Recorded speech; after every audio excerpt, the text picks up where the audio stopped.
Picture this. December 1991.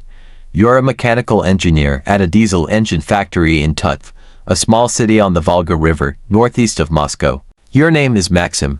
You're 41 years old. You earn 550 rubles a month, roughly $300 at the official exchange rate. Your wife, Svetlana, teaches French literature at the local secondary school. She earns 420 rubles. Together, nearly 1,000 rubles a month.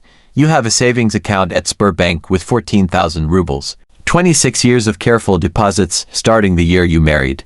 At the official rate, that's about $8,000. It represents everything you chose not to spend since 1965. Every vacation you didn't take. Every piece of furniture you didn't buy. Every year of Soviet life in which there was nothing to buy, even if you'd wanted to. Economists have a name for this. The monetary overhang minus 345 billion rubles accumulated across the entire Soviet population, with nowhere to go. You also have a dacha, a small wooden cottage with a garden plot 30 kilometers outside Tutv. Your parents gave it to you. Every summer, you grow potatoes, carrots, cabbage, and dill. You keep a few chickens. The dacha is not wealth. It is a habit. On December 26, 1991, the Soviet Union formally ceases to exist. You hear it on the evening news. Gorbachev resigned the night before. The red flag came down over the Kremlin. A new flag went up. You are now a citizen of the Russian Federation. Maksim turns to Svetlana. She asks what it means. He says he doesn't know. He says the factory is still open. He says they'll still get paid. 14 days later. January 2, 1992, a 35-year-old economist named Yegor Gaidar lifts price controls on nearly everything. And Maksim's 14,000 rubles, 26 years of savings, become worthless. Here is how fast it happened. On January 1st, a loaf of bread in Tutv cost about 20 kopecks. On January 2nd, the government lifts price controls. By the end of January, prices have risen 345%. Not over a year.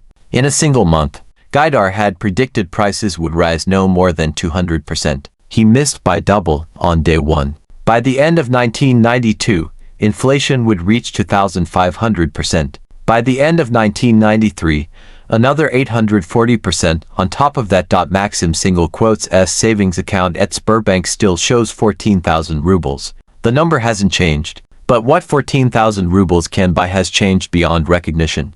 A savings account that could have purchased a used car in December 1991 cannot buy a winter coat by December 1992, economist Konstantin Sonin later noted that within 2 weeks of Gaidar's reforms, Russians once again saw food and basic consumer goods in the shops, after years of empty shelves. This was true.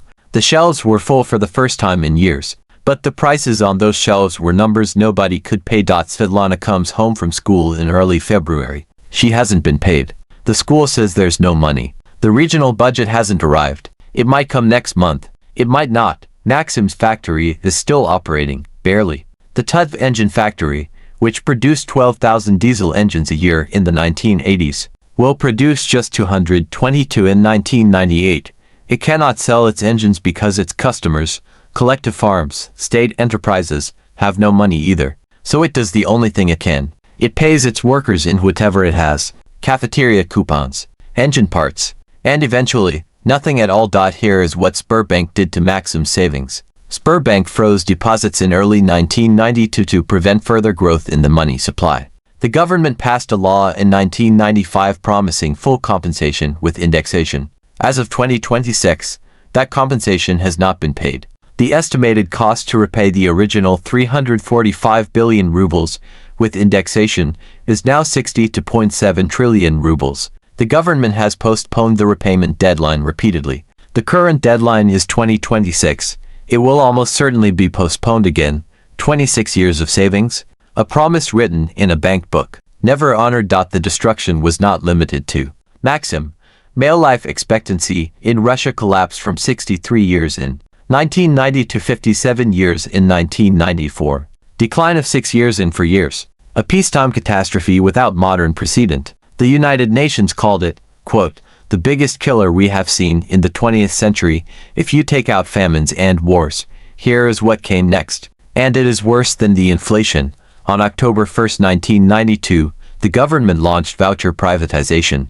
Every Russian citizen, All 144 million of them received a voucher with a face value of 10,000 rubles, worth about $63. Anatoly Chubais, the architect of the program, promised that over time, one voucher would be equal in value to 2 Volga automobiles.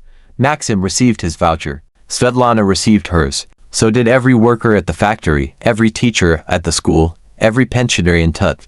Most people had no idea what to do with them. Many sold them on the street for cash, $40, $30, sometimes less.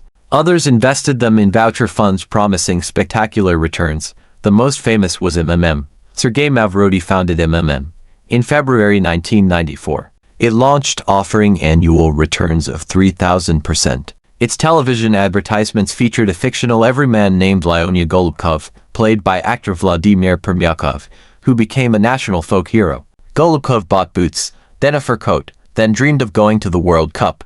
The Washington Post called him a mythic rags-to-riches figure who seized the imagination of a nation. An estimated 15 million Russians invested. The share price rose from the equivalent of $1 to $81 in 5 months. Then it collapsed. Between 2 and 10 million people lost their savings for the second time in 3 years. More than 50 people committed suicide. Permyakov, the actor, later said, "My conscience tortures me." Police arrested Mavrodi in August 1994. He won a seat in the Duma from prison. The Duma stripped his mandate. He fled. Police caught him again in 2003. A court convicted him in 2007. He died of a heart attack in 2018 at the age of 62. Meanwhile, a handful of men were quietly taking the assets of the entire Soviet state, the oil fields, the nickel mines, the aluminum smelters, the natural gas pipelines. They used a mechanism called loans for shares. In 1995, banker Vladimir Putin proposed that commercial banks lend roughly $800 million to the cash-strapped government, taking minority stakes in major state enterprises as collateral. When the government defaulted, as everyone expected, the banks auctioned the shares back to themselves. Norilsk Nickel, which controls 30% of the world's nickel supply, went to Putin's bank for $170 million. It was worth billions. Yukos went to Mikhail Khodorkovsky. Sibneft went to Boris Berezovsky and Roman Abramovich. According to Forbes, 2/3 of Russian dollar billionaires secured the main part of their fortunes during privatization. Maksim's voucher, the one Chubais said would be worth 2 Volga cars, bought him nothing. The patient factory worker, who did exactly what the government asked, was the first to be wiped out. The oligarch who bought 1,000 vouchers off the street and used them to acquire state assets became a billionaire. Here is what saved Maksim and Svetlana. First, the dacha. This is the survival mechanism that prevented a Russian famine. 35 million Russian families, roughly 70% of the population, had garden plots. According to official statistics, those plots produce 92% of all Russian potatoes, 87% of fruit, 77% of vegetables, and 59% of all meat, on just 3% of arable land. Svetlana's potato patch was not a hobby. It was the reason the family ate. Every weekend from April through October, they drove to the dacha and worked the soil. Multiple historians have concluded that dacha gardening was the foundational reason the Russian people did not experience a famine in the early 1990s. Second, Svetlana became a chelnak. When her teaching salary stopped arriving, Svetlana followed a colleague to Poland. They bought clothing and cosmetics in Warsaw, packed them into enormous striped bags, and carried them back on the train to sell at the Tut market. People called them chalniki, shuttle traders. At its peak, up to 10 million Russians were doing this. By some estimates, chalniki accounted for 1/3 of all Russian imports. One trader recalled, "Many of us used to take Soviet hats to China. Each cost 7 rubles, and the Chinese would exchange 2 hats for a pair of boots, which could then be sold at the market for 2,000 rubles. Shuttle trading was hard, dangerous, and humiliating for people who had been teachers and engineers. They paid up to 30% of profits to racketeers for protection, but it fed families when the state could not." Third, Maksim bartered through the factory. The barter economy reached dimensions that would be surreal in any other context. By 1997, at least 47% of all enterprise transactions in Russia ran on barter. A factory that made diesel engines couldn't sell them for cash, so it traded engines for raw materials, then traded raw materials for food, then handed food to workers as wages. Maksim brought home engine parts and cafeteria coupons. He traded the parts to a mechanic who needed them. The mechanic gave him vodka. The vodka could be traded for almost anything. Schools in one region offered teachers toilet paper and coffins instead of salary. The teachers held out for 15 bottles of vodka each. Vodka was not alcohol. It was currency. Fourth, they held dollars when they could get them. As the ruble lost 99% of its value, any Russian who could convert savings to US dollars did so. The economy dollarized on its own. People priced apartments in dollars, cars in dollars, anything of real value in dollars. Maksim's brother-in-law worked at a joint venture with a Finnish company, which paid part of his salary in dollars. He lent Maksim $200 in March 1993. By August, those $200 were worth more than Maksim's entire annual ruble salary. Fifth, they stayed. About 1.2 million people left Russia during the 1990s. Over 30,000 scientists alone emigrated to the United States and Israel. Maksim and Svetlana did not leave. They didn't have the connections, the language skills, or the savings to start over. They stayed in Tver and rebuilt, from the dacha garden outward. A future president of Russia also stayed. Vladimir Putin worked for the mayor of St. Petersburg after returning from his KGB posting in East Germany, and moonlighted as an unlicensed taxi driver to make extra money. In a 2021 documentary, he admitted, "Sometimes I had to earn extra money by car, as a private driver. It is unpleasant to talk about, to be honest. But unfortunately, that was the case. If the future president of the Russian Federation was driving an unlicensed taxi to survive, imagine what ordinary Russians were going through." Here is what Maksim and Svetlana's story tells you about right now. The Soviet collapse was not caused by an external shock. It was caused by a system that had lied about its own solvency for decades. The official numbers said the economy was stable. The empty shelves said otherwise. When the lie grew too large to maintain, the correction came all at once. Prices tripled in a month. Savings vanished in a year. The mechanism has a modern name: financial repression. A government that cannot service its debt through tax revenue or growth has three options. It can default, it can inflate, or it can hold interest rates below the rate of inflation and let time erode what it owes.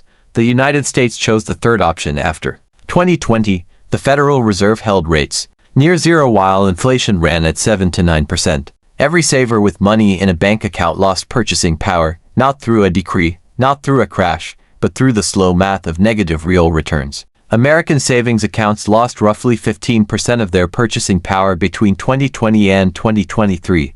The speed is different. The mechanism is the same. The government needed your savings to be worth less so its debt would be worth less. Maksim and Svetlana survived because they had a dacha, a garden, potatoes in the ground. Svetlana survived because she could carry bags of goods across a border and sell them at a market. They survived because they had something outside the system, something no central bank could print, no government could freeze, no inflation could erase. The dacha is still there. The government still owes them 14,000 rubles. It has postponed repayment for 34 years. It will postpone again. The money is gone. The potatoes are still growing.